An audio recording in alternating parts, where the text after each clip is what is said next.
As anybody who grew up in the Fens in the 1960s and 70s will know, that the Union flag was something that spread across the road during festivals, like, for example, the Spalding Flower Parade.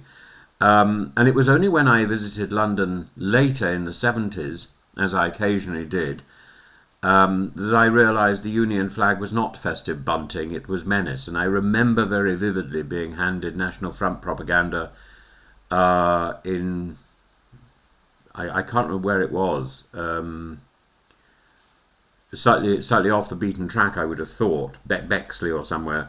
And I remember the leaflets emblazoned with the flag and the slogan, send them back. And it was a brand not of patriotism but of exclusion, and it was something that I'd never come across before. And that association was burned into history on the 13th of August 1977, when 500 National Front supporters marched from New Cross to Lewisham, and their makeshift phalanx bristled with Union Jacks on poles sturdy enough to double as weapons, and a quarter of the Metropolitan Police force turned out, horses, shields, truncheons, and still they expected trouble, and trouble duly arrived. Martin Webster, their leader, announced with a rhetorical power of 3, a perfect tricolon, wrong, evil, destroy, his hatred of multiracial societies. This was not accidental phrasing, it was demagoguery dressed as cadence, as dangerous as a match near dry straw, and it lit. And over 4,000 counter-protesters arrived, many armed, recalling their parents' stand against Mosley's black shirts in Cable Street in 1936, 200 arrests, dozens of injured officers, one escorted shuffle of fascists through empty streets later, and the flag stood revealed not as a national emblem but as a provocation. And why does this matter? Because flags are never innocent. In the United States, burning one is protected speech, at least until Donald Trump tries to tinker with that principle. In China, Germany and India, desecrating one can land you in prison. But desecration is not always fire and ash. In Britain today, draping flags over lampposts outside asylum hotels is desecration of a different kind. Desecration of welcome, of decency, of neighbourliness.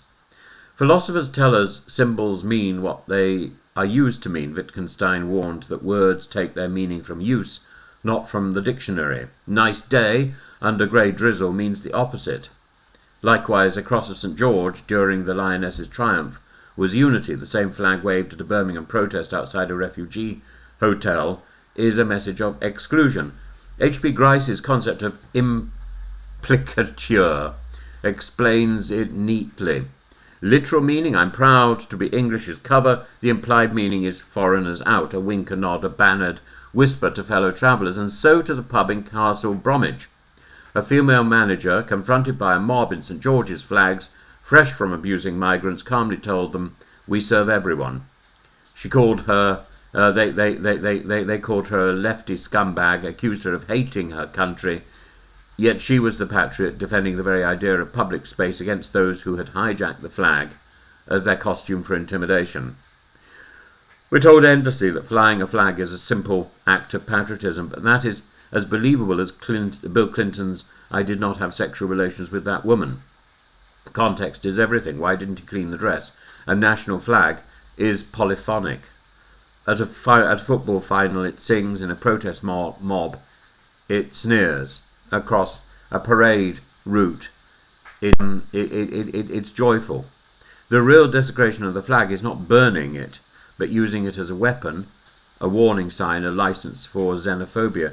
That is what the National Front did in 1977, and that is what their successors attempt again today. The question before us is simple. Do we allow the Union Jack or the Cross of St. George to remain uniforms of menace, or do we reclaim them for the plural, complicated, generous nation that they're supposed to represent? Because the meaning of a flag is not sewn in its stitching, it's written in its use.